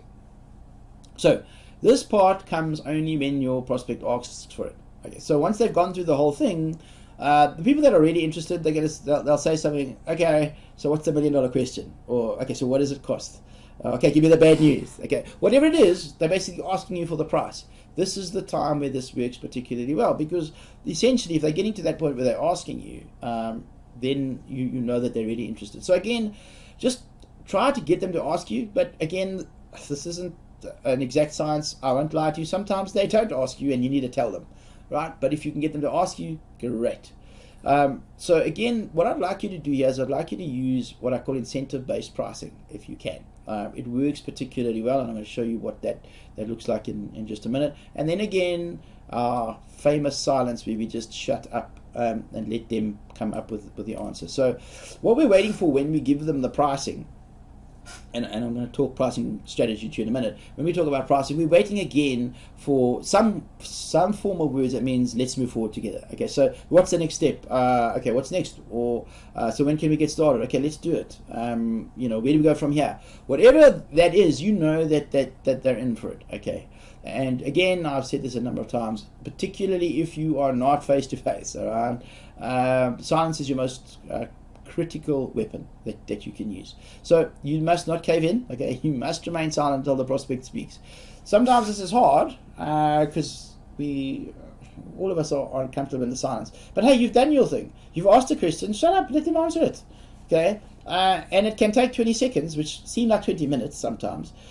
Most times I have to tell you this doesn't happen. Okay, this happens once in a blue moon that this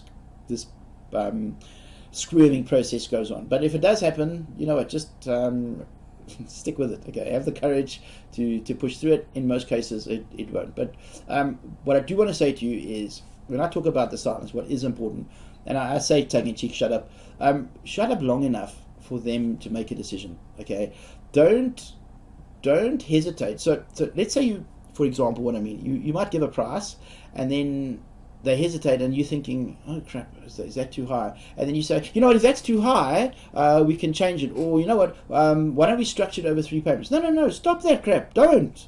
You gave them a price, let them tell you. Okay, you can make all of those decisions later, but let them come up with it. Don't meander and get sidetracked. Just, this is the business end, right? This is where we close. You've gone through the whole thing. Remember, up until this point, you found out the state of their business. You've created pain with them. You found out where they are. You know where they want to go. You've told them that you can create the solution. You've given them the big picture overview. It's like, man, they know where they're going with you already at this point. This is the moment critique. Like, are they in or are they out? Okay, don't let them off the hook here. Let them scream and let them give you the price. Very, very important.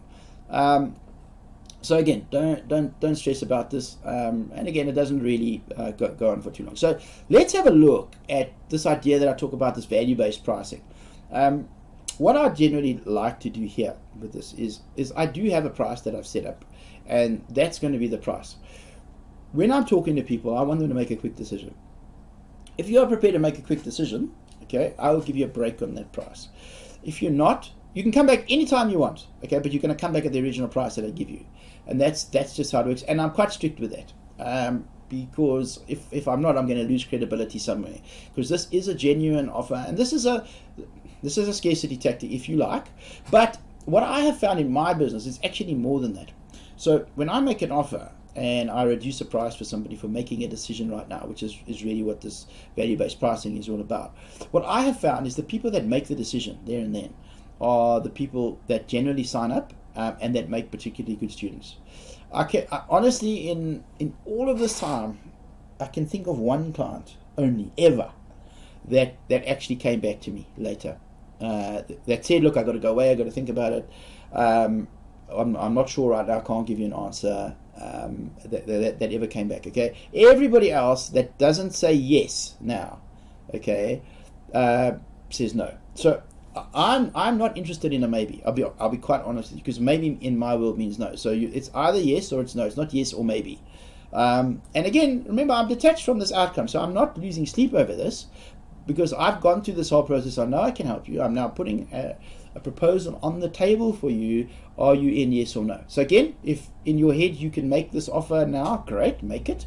If you need a bit of time to go away and do some sums because of whatever the promises or the solution that you have to give them, fine, make that. But when you do make that offer, do this. Okay, so here's how it works. So I'll say something like, well, my everyday price for this is $1,000. So again, sorry, just to set the context of this particular piece, this was a Canadian webinar that I did for a Canadian partner. So I was talking to his list of people, and I'd gone through this process. So I said, his name's Jeff, right? So I said, well, the everyday price for this is $1,000, which it is, by the way, okay? But I found that those who make decisions quickly always turn out to be the best clients, and we do amazing work together. So for this reason, I have something called incentive-based pricing, where if you make a decision on the call with me today, I'll knock $250 off the investment, and it's just $750. Now, in most cases, I'd actually just leave it there, right? But in this case, there was something a bit special, and it was pretty cool because it allowed me to knock another $250 off. So I said, however, I did promise Jeff that I would give his people a 50% discount. So for today only, it's just $500 per month. Okay, and then that's it. I'm quiet. But I'm waiting for them to tell me. So they can come back and they can argue price, or say yes or say no, or whatever the case is. Now that's quite a decision. Now, what is going to happen at this point, right, is many of them will say yes. The people that say yes are your people. Again, I'm telling you, in my world, the people that say yes at this point, I know we're going to do really, really cool stuff together. The people that say no or maybe, well, no obviously is no, maybe is mostly no, as we found out. However, let's not be too over dramatic here, because things that might happen in this scenario are that they have genuine issues. So somebody might very realistically have to speak to a partner. Okay, you can't be an absolute schmuck and say, no, you must give me the answer now. Legitimately, you might need to speak to a partner, right? So then what you do is, when these objections come up, what you want to try to do is just deal with them here right now. So don't let them get out of hand, and don't leave this conversation open-ended, okay? So, and you can say to people, and I say to them, listen, the answer is either yes or it's no. It's not maybe. I'll tell you that. I have no problem telling you that. However, if you do have one of those issues, so let's say they got to speak to a partner, then what you're going to do is you'll say, okay, so when will you be able to speak to them? Let them give you a time. I'll speak to them probably on Wednesday. I'll see them. Okay, so how about we set another meeting now, and I'll speak to you on Wednesday evening, or I'll speak to you Thursday morning. Okay, and if you'd like, bring your partner onto the call, and I will be there to ask questions. Okay, so what you've done is you haven't let them off the hook. Okay, all you've done is you've deferred it to deal with a very practical scenario. Okay, so you can still give them the 750, or in this case, or the 500 on Thursday morning when they've had the chance to chat to their partner, because that might be legitimate. However, if they don't make the decision then, well, then it's $1,000 whenever you come back. End of story. And this works really, really well. So what this does is it creates a little bit of urgency. So it does get people to the table. But I have found in my world particularly, and maybe it's because of the product and service that I sell, that the people that jump on this now, I know the people that are going to be really, really good students. So for me, it's kind of a double whammy. But for you, I'm thinking more of using it as a scarcity hook to get people over the line. So you may not have to go from $1,000 to $750 to $500. You might do something like, okay, well, I'll do your first month free, or we'll do all of your take on, and we'll move your accounts into zero, or whatever incentive it is that you need to give them. Okay, it doesn't have to be like mine, but give an incentive. And like if you say yes now, the incentive stands. If no, not. So maybe you can't come up with a price, right, a final price, but you can give a ballpark. Say, look, I'm not sure, but based on this, here's what I think we should do, and you can give them a bit of an overview. So your overview, remember, in point 11 here, you might give them an idea. So you might say something, like, so what we're going to do is we're going to restructure some stuff. Let's get rid of that trust because it's causing you pain. We need to move out the assets. Let's change let's get you off as the director of that company. Let's create an SPC. This is what we're going to do. We're going to save you some tax. Blah blah blah. I reckon this will take 12 to 18 months to do. Okay, that might be your big high level overview picture, and in your head you've got some idea of how that's going to work. So you might have in your head that you want them to pay a monthly retainer of $7,000 or $10,000 or whatever it is. So if $7,000 is a number, then you say, look, I think probably a retainer of $10,000 a month should cover that. But you know what? If you jump on now, we'll make that $7,000. That's a way that you could actually use that. And so just work out whatever that is, and offer it. Maybe you offer to register a new company for them, or to, I don't know, dissolve a company, or whatever it is that's part of the solution that you've offered them. And remember, the solution that you offered them, that high level thing that we spoke about, is an exact solution for their exact problem, because that's what they've just told you throughout this whole hour they wanted. It's really, really simple. So try this. You'll see this works really well. Find some incentive. Okay, it doesn't have to be monetary like I've shown you here. A month free is fine. I'll do something for you, whatever. But just find something, and find something that makes it worthwhile. Okay, don't give them a Mickey Mouse thing where, like half price is a lot of money. Okay, and bearing in mind that this is a monthly coaching for me, that's a really big incentive. So, like, if you're serious, okay, you have to take the incentive. If you're not serious, I know you're not serious, because otherwise, why would you walk away from $500 a month? You're like stupid if you do that, right? So I want you to make that incentive so strong that if they walk away, they're basically saying to you, no, I'm not interested. And that, guys, is the process. And you can see in my preparation, I've even got all my links here, right? So depending on what I would have done here, I could actually have given them any one of these links. And so in my world, what I'm wanting to do, I'm copying and pasting the link. So I might be talking to people a lot on Skype or on Zoom. I'm copying and pasting the link, and I'll say, okay, hey, go make payment. Because you make the first payment now, and then it'll be recurring 30 days hence. And it's as simple as that. They go on and make payment now, because South Africa is a bit more difficult. We have to use PayFast, but my international clients, everybody's got PayPal. Even if you don't, you just need a credit card. So it's like, yeah, go. Here's the thing, go. I'll wait. And they go do it. Simple. Sometimes, okay, like you, I need to send later on. They're going to ask me for a proposal. Okay, and that's fair, by the way. It's not like, oh, if you don't sign now, okay, it's fair that someone asks you for a proposal. So I'll say, okay, fine.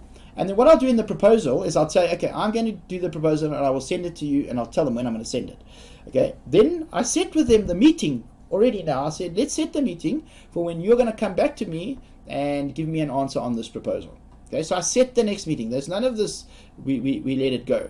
So again, that falls into this like objection category. And then what I'm going to do is when I set up the proposal, I use an online proposal system which allows me to put a deadline in it. And so again, if they don't accept the proposal by the deadline, then the value pricing falls away. It's quite simple. And so then I'll send the proposal off to them. Many of them will just accept it and pay. Some of them will wait until we have that next meeting, and then they'll accept it and pay. Because again, what's cool about it is when you send the proposal, then you do have to state a bit of what it is that you're going to do. They are in a situation where they're going to think a little bit about your proposal, and if they've got questions, they can ask you questions. Now, remember, I deal with people all over the world. So if I'm dealing with somebody that I can't get to or cannot get to me, I don't really have much choice. I've got to send them this proposal. Okay, and I have to have the follow-up meeting to the proposal on Skype. However, I would like to say to you guys, when you are dealing with clients that are close to you, and the majority of you are going to be in that situation where clients want to see you, so they're going to be in a close geographic area to you. Okay, don't email the proposal. Okay, set the meeting for the proposal and take it there. Sit in front of them and we go through the proposal together. Okay, so again, when they get to the end and they've got questions, like, dude, ask your questions, let's answer them now. Okay, because remember, the incentive is only on the table because I came today and I've done this for you. You're going to give me a yes or a no, and go and see them. Because when you're in that situation, it's very difficult for people then to just send you an email or to say no. They've got to give you an answer. And now you can read body language and you can legitimately answer questions. Okay, many times there are legitimate questions that people have. So it's, all of this sort of putting pressure on people, that's all good and well, but you still have to be very practical. So I like to put enough pressure on people to get them to make a decision, because you can't keep this bloody thing open forever and ever. I mean, I used to have times when I could never get an answer, and then you have to follow up. It's like, no, dude, we've gone through this. I've given you the answer. I can solve your problem. I've told you he has the offer. Are you in? Are you out? Make a decision. Okay. You can be different. I like to work that way. I don't sit and go on with the stuff forever and ever. But if you can get to them, do the proposal live. If not, do it this way. And guys, that is pretty much the system. Works really, really well. This pushed up my close rate. This and the signature solution pushed up my close rate probably by about 5 times what it was. And where that 5 times is really valuable is that I'm closing on one meeting as opposed to having 2, 3, 4 meetings with people. And there's no reason that you should not be doing the same. Okay, you should be getting a close. So you might get a close on that first meeting.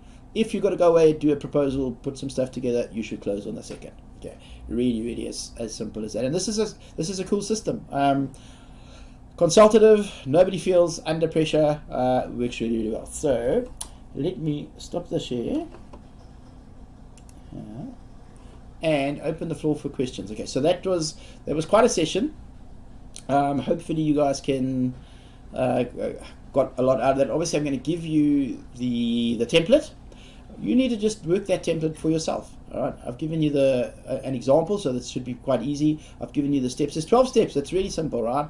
And most of it is them answering questions, and then at the end, it's going to be you, like you do at any end of any consultation. You come up with a solution because you've done your diagnosis, and you say, no, here's a solution. Let's talk about pricing. We give you an incentive. Are you in? Are you out? Close the deal. Simple as that. Okay. Any questions while I take a sip of water?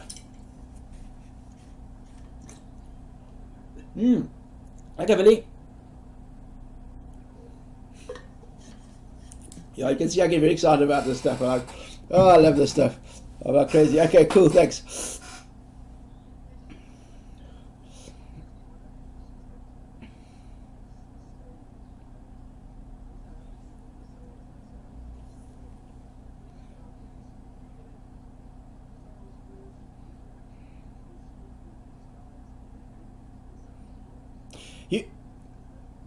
No. The short answer is yes, you can. Do I recommend it? Not always. Okay, so what I like to do in that scenario where you get a salesperson is actually do it like a 2-step. So I've got another system which I also use in certain circumstances where the first is what I call a triage call. So it's a little 10-minute call. and really it's 10 minutes where you get to establish whether you think you can help them, and they get a chance to have a quick look. Once you've gone through that and you've made an assessment, and that's what we're trying to establish on the triage, is whether that person is a good fit.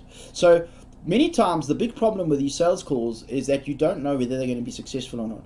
So if you hired a salesperson and you got them to do a little triage, the triage, geez, I'm trying to think how many steps there are. That's even shorter. It was like 8 steps or something. You get them to just run through that. It's literally it's a one-page thing. Yeah, I've given you like, I don't know how many pages. That thing is one page, and you're making a couple of notes because it's 10 minutes. It's literally in and out. You then establish, or your salesperson would establish, whether they feel that person is a good fit. If then and only then do they set up a meeting for you, and then you would do the more in-depth thing. And you could do the pre-qualification too if you didn't have a salesperson, for example. In the beginning, when we don't have millions of people coming into our funnel, I just say to everybody, we'll just talk to everybody. Because even if you're not closing, you're learning. Okay, but once your systems kick in, right, and you're putting all those leads through, then it's a problem. Because now time is of the essence, and you really don't want to speak to everybody. That's when you start to put these secondary systems in place. So I actually do have a second system that I teach people. So it's a 2-phase system where I do triage, and then specifically the the strategy call, which is a bit different to what I showed you here, but this one works pretty much for everybody across the board. So if you're interested in that, I'll talk. I think we're actually chatting a bit later today. I'll talk more about that if you want a bit later on. But that's what I do there. No, carry on.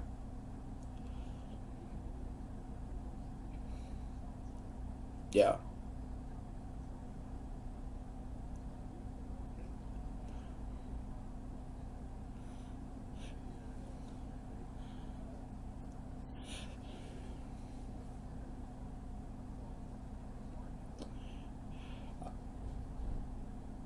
So many times, and I'm actually going to show this to you in the next step in just a moment. So maybe hold that thought. But oftentimes with accountants, depending on what solution it is that you're providing, that's really the key thing, right? So based on that solution, sometimes you would do a webinar just on that solution. So let's say, for example, you're doing, I don't know, a property investment solution where you're going to set up a trust, and you're doing some tax structuring. You could actually take people through the whole process, right? You could show them what it's like. You could tell them the advantages, the disadvantages, what to look for, etc. So you're giving them an education, and then at the end you say, okay, well, come talk to me, I'll do it for you. Because like nobody's going to do it. Like you guys are in the most awesome position because people are shit scared to touch our stuff. Because they can make a mistake. If you make a mistake with the stuff that we deal with, when I say we, I'm talking with my accountant hat on now. If you make a mistake as Joe Public with the stuff we deal with, that costs you lots of money. Okay, so they are terrified of that. All they want is a bit of clarity and direction. So they don't want to be fools. So if all you do is you just educate them, and you can do that through a webinar. Now what you're doing is you're giving them a bit of certainty, you're taking away the fear, and now they relax and they say, oh, okay, goodness. They still need someone to do it. I promise you they're not doing it. As good a job as you do in that webinar, they are not doing it.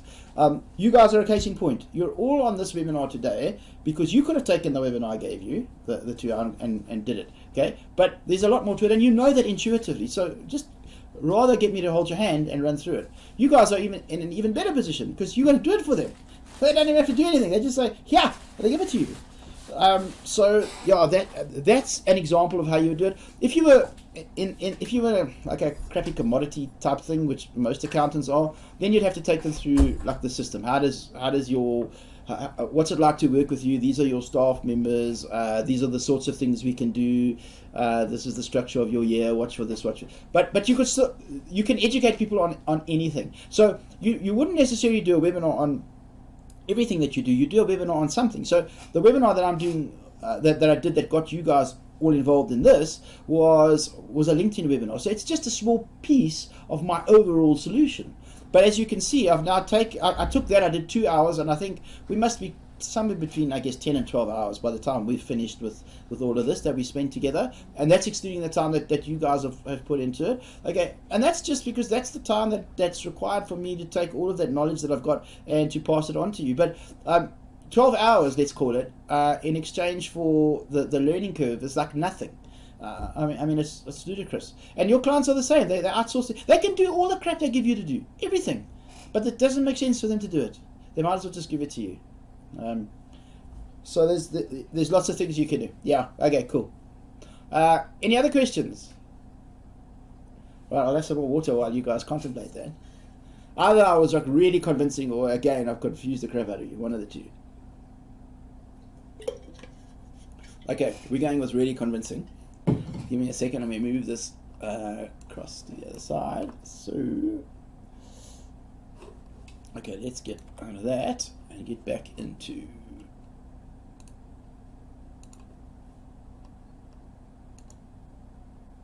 Okay, let me just get back into our presentation from before. Here we go. Hopefully you guys can see that. Let me just do the the responsible thing and ask you if you can see that. Just let me know. Can you guys see that? Are we back on the old PowerPoint, the one that says next steps? Yep, thanks Colin. Cool.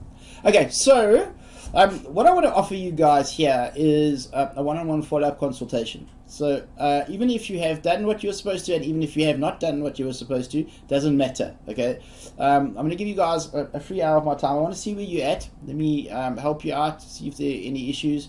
And if you want to build your business in any other way, that's your opportunity to kind of literally ask me anything. So let's set that up after this. I'll send out an email. I'll give you guys a calendar invite. I don't want to put it on here because this will be distributed elsewhere potentially. So I'll send you guys an email with a specific invite. Get on with me, chat to me, literally about anything that you want. Okay, there's a no strings attached offer there. I really want to follow up and kind of make sure that you guys have got your LinkedIn up and running. But if there's anything else that you want to discuss, feel free and run with that. The next thing is that I'm very happy to give you guys CPD certificates. Now, I know again who's on the webinar, you don't all need it, but for those of you that do, I will prepare certificates for you, so I'll shoot that through to you. So don't stress. If you don't get it, just nag me.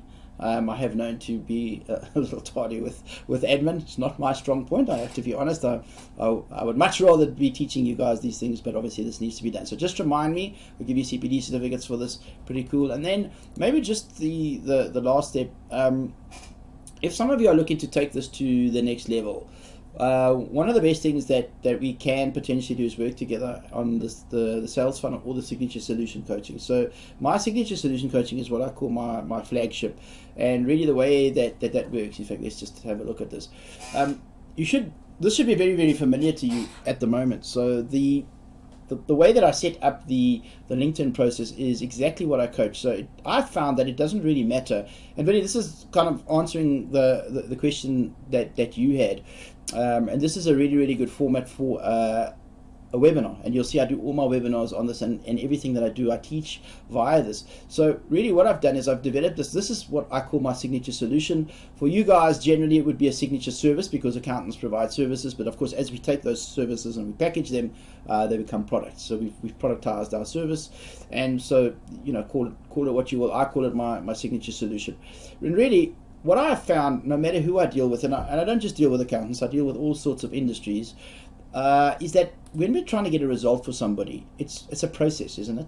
And it's a 3-step process. So step 1, step 2, step 3. So in my case here, the step 1 is the foundation, step 2 is the funnel, and step 3 is the finish. And then really all I do is I break those 3 steps down into 3 sub-steps, so that it's easy for people to understand. And you saw that play out in this whole process that we've gone through with LinkedIn. It's very, very logical. And when we break it down, what happens is that it gives people an opportunity to see certainty, so they can actually see a process, and it kind of makes sense. And this works very well in a webinar scenario, because people can really get a large big picture overview, and they know exactly where they're at. So when I'm coaching with my clients, they always know that at some point, regardless of where they are, they happen to be, at some point they'll know where they've been and exactly what it is that they have to do. So you'll see the 3 steps are kind of the same. So from again a high level overview, from a strategic point of view, I call it the foundation. But the foundation it's all about the preparation, right? So in a typical accounting environment, the preparation would be, for example, where you meet with a client. So this meeting that we just discussed today, that would be part of your preparation. Then you might create a quote, you might send out an engagement letter. That might be your preparation. Now, once they've signed off, now you can get into the next step. So in my case, it's the funnel, but in your case, it's all about the process. So it's all the stuff that you guys have to put together in order to get the end result for your client. So the end result for your client might be, I'll do your processing and I'll make sure that you're tax compliant. Okay, let's just use something simple and inane like that for the sake of this conversation. So this is where you got to speak to previous accountants. This is where you got to get books and records, update sales profiles, put stuff into the cloud, whatever it is that you've got to do. Assign staff members, doesn't matter. That's all about the process. Okay, your clients don't give a rat's about the process. They don't care about your process, but you need to worry about that process. And then the last piece, which I call the finish, that's really the production. That's the result. That's actually what they pay you for. So they pay you so that they are tax compliant and they can sleep at night. Okay, you have to go through all of this stuff at the bottom, yeah, in order to get that. But that's really what they pay you for. And really, just think about your own process. Whatever your process is, you'll take people through it. So in my case, what we do is I've hammered this one to death a million times, I beg your pardon. This here, ideal client avatar. Without question, the most important thing I teach anybody. And I would say probably 50%, literally, of the time that we spend together is spent on that. That's how important this is. We didn't have a whole lot of time. I needed to get you up and running fairly quickly. So we got to the nuts and bolts with you on LinkedIn. But there's a lot more that can go behind this. Then there's the signature service itself. So your version of this. And you'll see, anytime you've watched any of my webinars, I know a number of you have watched different webinars that I've done, I use the same framework because it works, okay? I just take the problem that I'm solving, whether it's how to create a sales funnel, whether it's how to get 2 new clients a month, whether it's how to create LinkedIn, doesn't matter. I just take that, what's the process? There's 3 steps to it, okay? Call the 3 steps something, break the 3 steps into 3 sub-steps, and then create the visual journey for people to go through. We create the magic message. This message is a little bit more in-depth than the ones that I've shown you. But I've kind of given you the basis. Yeah, we just take it to the next level. And the idea is that when your ideal clients see this message, they will know, so these people here, they will know that they need to buy this product or service from you. Then we get into the process part. So in my case, it's the funnel. So this is where we build the stuff, right? This is kind of what we did with you guys. This is where you built out your machine. I did the bonus on this, but you built a LinkedIn machine. So there's a value ladder involved. So this is the different products and services that you might have, and a lot of accountants don't have products and services at different levels. So I do a lot of work with people showing them different products and services that they can have, and this often makes a huge difference. About 5% of your people will pay you obscene amounts of money if you give them the right product. And you're probably just not aware of this. So this is where accountants make a lot of money with this. And then we build the funnel, right? So you saw an example of that 2 weeks ago, I think it was, when we did the funnel that I pushed to those of you that registered for Bullroll and that wanted it. You have that funnel, and that's how we went ahead. We set up the whole thing. And you can create multiple of these, and this part here really is the automation. So all we do is we take this info that we did in our foundation and we just keep plugging it into here, and then this is how we get it done, right? So we need some tools. So I showed you some of the cool tools. I use Bullroll, as I said. It's the most phenomenal tool, and even I outsource stuff, so I don't even build all this stuff myself. I just outsource it to other people, and you can see I've got a whole section here on outsourcing. So in the past, what I used to do with this is I used to actually teach people how to outsource. I still do, but what I also do now is I just give you people, because we've been doing this for so long. We've got people that we know, and if you need whatever it is, a LinkedIn profile or a banner or a slide, we just point you to people. In fact, just before I forget, I did tell some of you, and I think it's in week 1. In week 1's notes, I'll send it to you again in an email at the end of this when I put this live. I spoke to you about Misha. Like I know Vili's chatting to Misha a bit later today. If you need anything relating to any of the stuff, particularly graphics or copy, she's like really good at that. And she did agree to do a LinkedIn banner for a miserable $100. I've twisted her arm because I didn't want you guys to go through this whole thing and be stuck on a stupid thing like a banner. Okay, so if you need to do that, please jump on board with that. And that's part of the outsourcing that we do. And that's a system. That's really what we take people through. So if you guys would like to take your business to the next level, this changes your this changes your whole life, literally. What I showed you today was actually LinkedIn fits in here as in the traffic piece. So literally I took this piece out and I expanded it. So you can see there's quite a lot more that fits into the rest of this. So if you guys would like to learn how to do this, this would be your very logical next step. This is where I literally teach you the marketing 101, but marketing 101, 201 and 301 in a very, very short space of time. To really get you to change the way that you see things, and these skills that we learn here can be applied literally to our clients and to any business, our own business, or to any other business, or any other lines that you want to bring into your business, any other products and services that you might want to promote at a later stage. So if you want to jump on board with that, let me know. And I think at this point it's kind of open to questions. So that kind of brings us to the end of the whole process. Hopefully you guys have got a lot of benefit out of it. If you're not up and running, please, when I phone you for that 1 hour consultation, please let's do that. This, as you can see, this thing is so freaking powerful. For you to not get it up and to spend 6 weeks with me, in fact, you need to hit yourself in the head if you haven't done that. Okay, it's I mean, it's crazy that you wouldn't get it up, and this thing will get you leads literally weekly for life. It's the most incredible process that we've set up. So please take advantage of that when we get together. So let me again stop the share here, because I think I'm kind of finished. And I guess for the last time, let me open it up for any questions. Any questions on anything that we've discussed, that you want to discuss, anything you'd like help with, either now or in the future. This might be your last chance, so the floor's open.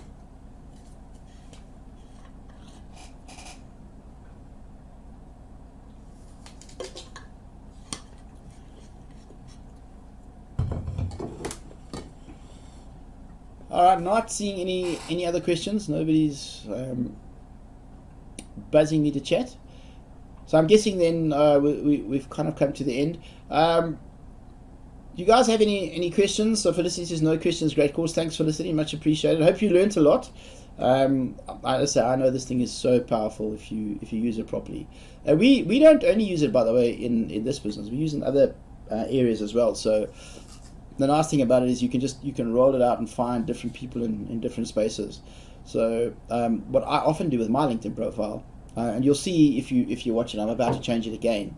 What I do is, if I'm concentrating on a new product or a new service, I'll actually just go and change the whole profile for that, so that for the duration of that time that I'm going through that product or service, the LinkedIn profile reflects that. And obviously we update our websites and that. So but he says thanks, it was great learning from you, much appreciated, Vinny. Love doing this stuff, as you can tell. I'm a bit of a nerd when it comes to the stuff. I breathe and eat and sleep it, so this doesn't work for me. I absolutely love doing this stuff. Alright guys, looks like we have come to the end. If you guys have any questions, obviously get hold of me. Please get onto that 1 hour with me. I need to just see where you guys are at, and if there's any help that you need to get you guys to the next level. And again, please, even if you haven't done your stuff, still take advantage of that. This is not a big stick session. This is a genuinely me caring session, seeing where you're at, and doing whatever I can to make sure that you're up and running. Okay, so Colin says thanks. I've learned much. We'll contact you to discuss during the 1 hour. Awesome, Colin. Looking forward to that. So guys, thanks again. Thanks for sticking with me through this. It was really good, and also to get your feedback. And one of the reasons also for my hours, I want to get a bit of feedback from you to see if I need to adjust anything and tweak this, because we will turn this into an online course after this. So that was a whole point of the beta, as we said to you guys. So you guys have helped me a lot as well, being my guinea pig, so to speak. So thank you for that. Much appreciated. And let's make sure that each and every one of you gets this puppy up and running, so that you're actually getting it. So thanks guys, much appreciated, and we shall chat to all of you real soon.